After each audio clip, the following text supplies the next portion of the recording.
Hey guys, welcome back to my channel Candidly Sara. இன்றைக்கி நம்ம shawarma செய்ய போகிறோம், அதுவும் சிக்கன் ஷவர்மா. ஸோ இந்த ஷவர்மா ரெசிபியை ரொம்ப ஈஸியாக இன்றைக்கி எப்படி செய்யறதுன்னு பார்க்கலாம். ஃபர்ஸ்ட் நான் இன்றைக்கி 300 grams ஆஃப் சிக்கன் எடுத்திருக்கேன். இதில் தேவையான அளவு சால்ட் ஆட் பண்ணிக்கோங்க. நெக்ஸ்ட்டு ஒரு ஸ்பூன் ரெட் சில்லி பவுடர் மிளகாத்தூள், கொஞ்சமாக மஞ்சள்தூள் ஆட் பண்ணிக்கோங்க. ஒரு ஸ்பூன் தயிர் and 1/4 spoon ginger garlic paste, 1/2 spoon pepper add பண்ணிக்கோங்க. ஆட் பண்ணிவிட்டு இதெல்லாம் நம்ம நல்லா மிக்ஸ் பண்ண போகிறோம். ஸோ மிக்ஸ் பண்ணி ஒரு 1/2 an hourக்கு நம்ம இந்த சிக்கனை ஊற வைக்கணும். அரை மணி நேரம் ஆனதுக்கப்புறம் சிக்கன் நல்லா ஊறி இருக்கும். ஸோ அந்த டைமில் நான் ஒரு பேனில் ஒரு ஸ்பூன் ஆஃப் ஆயில் ஆட் பண்ணிக்கிறேன். ஆட் பண்ணிவிட்டு நம்ம ஊற வச்சுருந்த சிக்கனை இதில் ஆட் பண்ணிடலாம். ஆட் பண்ணிவிட்டு இது நல்லா ட்ரையாக குக் பண்ண போகிறோம். ஸோ இது ட்ரையாக குக் பண்ண போகிறதுனால இதில் தண்ணி எதுவும் நம்ம ஆட் பண்ணவே தேவையில்லை. ஸோ சிக்கனே தண்ணி நிறைய விடும். ஸோ அந்த தண்ணியே போதும் இது குக் ஆகிறதுக்கு. இப்போ சிக்கன் வேகட்டும். ஒரு 5 நிமிஷத்துக்கு இதை விட்டுடுங்க. ஸோ சைட் பை சைட் நம்ம இதுக்கு நடுவில் வைக்கக்கூடிய ஃபில்லிங்ஸ், அதாவது சாலட், பிக்கிள்டு சாலட்னு சொல்லுவாங்க, அதை ப்ரிப்பேர் பண்ணிக்கலாம். இதுக்கு நான் கொஞ்சமாக ஆனியன், கேப்சிகம், அதுக்கப்புறம் பீட்ரூட் அண்ட் கேரட் இதெல்லாம் ஆட் பண்ணிக்கிறேன். உங்ககிட்ட என்னென்ன வெஜ்ஜீஸ் இருக்கோ, அதாவது நீங்கள் என்னென்ன வெஜிடபிள் வச்சுருக்கீங்களோ அதெல்லாம் ஆட் பண்ணிக்கலாம். இப்போது இந்த வெஜிடபிள்ஸ்க்கு தேவையான உப்பு ஆட் பண்ணிக்கோங்க. நெக்ஸ்ட் நம்ம இதில் ஒரு ஸ்பூன் லெமன் ஜூஸ் ஆட் பண்ணிக்கிறோம். அண்ட் 1/2 ஸ்பூன் பெப்பர் ஆட் பண்ணிக்கோங்க. ஆட் பண்ணிவிட்டு இதெல்லாம் நல்லா மிக்ஸ் பண்ணி விட்டுடுங்க. இப்போ நான் இதில் மிக்ஸ்டு ஹர்ப்ஸ் ஆட் பண்ண போகிறேன். ஸோ இந்த ஹர்ப்ஸில் என்னென்ன இருக்குன்னு பார்த்தீங்கன்னா rosemary, thyme, oregano and basil leaves எல்லாம் இருக்கும். ஸோ இந்த ஹர்ப்ஸ் அகெயின் உங்ககிட்ட ஆப்ஷனல் இருந்தால் ஆட் பண்ணிக்கோங்க, இல்லைனா ஸ்கிப் பண்ணிக்கலாம். இதை நல்லா கலந்துக்கோங்க. கலந்ததுக்கப்புறம் பார்த்தீங்கன்னா நம்மளுடைய பிக்கிள்டு சாலட் ரெடி ஆயிடுச்சு. சைட் பை சைட் நம்ம சிக்கன் குக் ஆகிடுச்சான்னு பார்த்தலாம். ஸோ சிக்கனும் குக் ஆகிடுச்சு. ஸோ இந்த மாதிரி நல்லா ட்ரை ஆகணும். ட்ரை ஆகிற வரைக்கும் நம்ம சிக்கனை குக் பண்ண போகிறோம். நெக்ஸ்ட்டு நம்ம ஷவர்மாவோட பேஸ் செஞ்சிடலாம். ஸோ இந்த பேஸ் பார்த்தீங்கன்னா பீஸாக்கு நம்ம எப்படி பேஸ் ப்ரிப்பேர் பண்ணுறோமோ அதே மாதிரி தான் பண்ணணும். இதுக்கு ஒரு பவுல் எடுத்துக்கோங்க. அதில் 1/4 கப் சுடு தண்ணி, அதாவது ரொம்ப ஹாட்டாக இருக்கக்கூடாது, கொஞ்சம் தொட்டு பார்க்குற அளவுக்கு இருக்கக்கூடிய ஹாட்னஸில் இருக்கக்கூடிய தண்ணியை ஆட் பண்ணிக்கலாம். ஆட் பண்ணிவிட்டு இது கூடவே நான் ஒரு ஸ்பூன் சுகர் ஆட் பண்ணிக்கிறேன். சுகர் ஆட் பண்ணிவிட்டு சுகர் மெல்ட் ஆகிற வரைக்கும் நம்ம மிக்ஸ் பண்ணி விட்டுடலாம். சுகர் மெல்ட் ஆனதுக்கப்புறம் நான் ஒரு ஸ்பூன் ஈஸ்ட் ஆட் பண்ணுறேன்.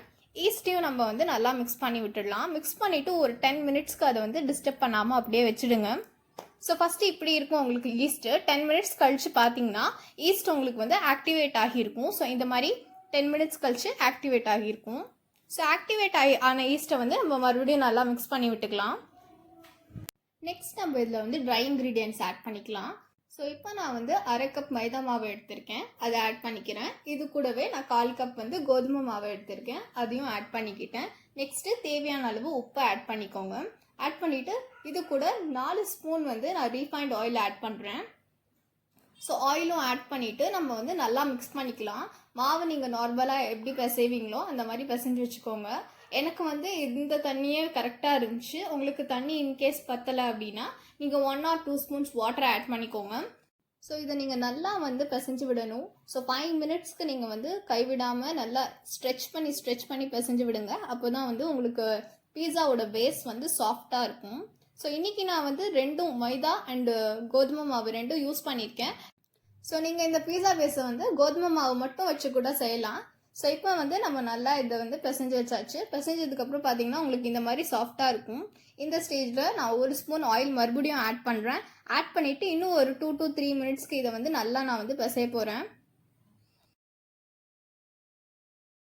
இதே மாதிரி நீங்களும் நல்லா நம்மளுடைய மாவை பிசைஞ்சு வச்சுக்கோங்க. பிசைஞ்சதுக்கப்புறம் நான் 1 hourக்கு இது மேலே ஒரு பிளேட் போட்டு க்ளோஸ் பண்ணி தனியாக எடுத்து வைக்க போகிறேன்.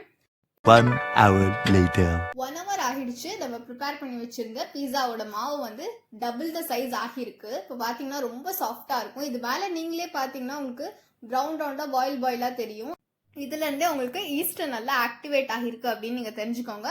இந்த மாவை நம்ம கட் பண்ணிக்கலாம். கட் பண்ணிவிட்டு இதுலேருந்து பால்ஸ் செஞ்சுக்கோங்க. ஸோ இந்த பால்ஸ் வச்சுட்டு நம்ம சப்பாத்தி எப்படி செய்வோமோ அதே மாதிரி செய்ய போகிறோம். ஸோ கீழே ஒரு கவுண்டர் டாப்பில் நான் ஃபஸ்ட்டு மாவு டஸ்ட் பண்ணிக்கிறேன்.